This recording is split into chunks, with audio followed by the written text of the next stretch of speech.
Cyber सुरक्षा कार्यशाला में आज मैं इसका उद्घाटन करने आया हूं और ये बात सही कि डेटा सुरक्षित तो देश सुरक्षित।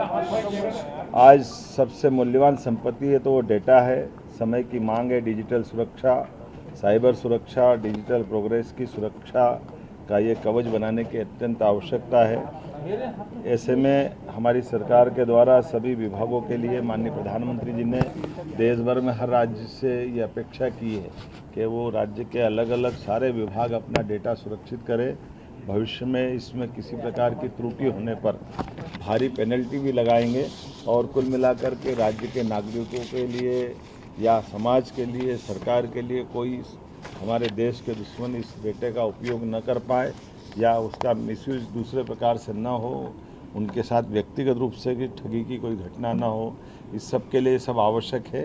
इसलिए आज हमने घोषणा की है, मध्य प्रदेश सरकार मध्य प्रदेश के महू में military college of telecommunication engineering एवं शैक्षणिक संस्थानों के सहयोग से साइबर सिक्योरिटी रिसर्च सेंटर बनाने जा रही है, जिसके माध्यम से साइबर सुरक्षा अनुसंधान, नवाचार और कौशल विकास की दिशा में ये रिसर्च सेंटर एक महती भूमिका अदा करेगा। साथ ही साथ साइबर अपराधों की समय पर पहचान और निगरानी के लिए आधुनिक सुरक्षा व्यवस्थाओं का भी इसमें बड़ा रोल रहेगा। यह व्यवस्था केवल प्रतिक्रियात्मक नहीं बल्कि पूर्व अनुमान और निरंतर सतर्कता की दिशा में एक बड़ा ठोस कदम है।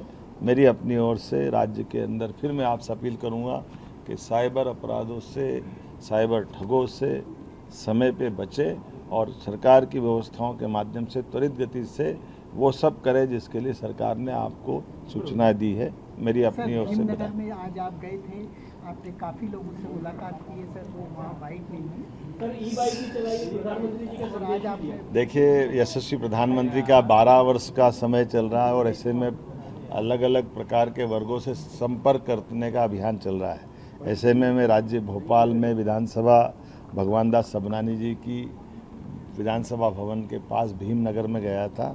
एक बच्ची ने जो अपनी मध्य प्रदेश शिक्षा मंडल के बोर्ड में 12th में टॉप पोजीशन बनाई थी, लेकिन अत्यंत कठिनाई के बावजूद भी बच्चे कितनी अच्छी प्रतिभा होती है और उनके घर के परिवार के लोगों से मिलने के लिए संपर्क का कार्यक्रम बनाया था।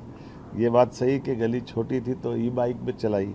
यशस्वी प्रधानमंत्री ने डीजल पेट्रोल आज वैश्विक संकट के कारण से आह्वान किया कि हमको वैकल्पिक साधनों पे चलना चाहिए। तो राज्य के मंत्री हो, मुख्यमंत्री हो, आम नागरिक हो, कोई भी हो, हम अपने तमाम प्रकार के वो संसाधन का उपयोग सभी प्रकार से करें। मुझे इस बात की प्रसन्नता है। ई बाइक चलाने का आनंद भी मिला और लोगों से संपर्क करने का आनंद मिला और जिनके घर गए वो तो आनंद में एक तरह से डूब भी गए और मोदी जी के शासनकाल की इतनी तारीफ कर रहे थे। लेकिन मोदी जी के साथ साथ हमने उनके साथ लोकतंत्र में दिए गए इस अधिकार के बलबूते पर कि आज के समय में अपने बच्चों को पढ़ाओ, लिखाओ, आगे बढ़ाओ और हर प्रकार की शासन की योजनाओं का लाभ लेकर भविष्य के ऊंचे से ऊंचे लक्ष्य को हासिल करें, ये मैंने शुभकामना दी। बहुत बधाई।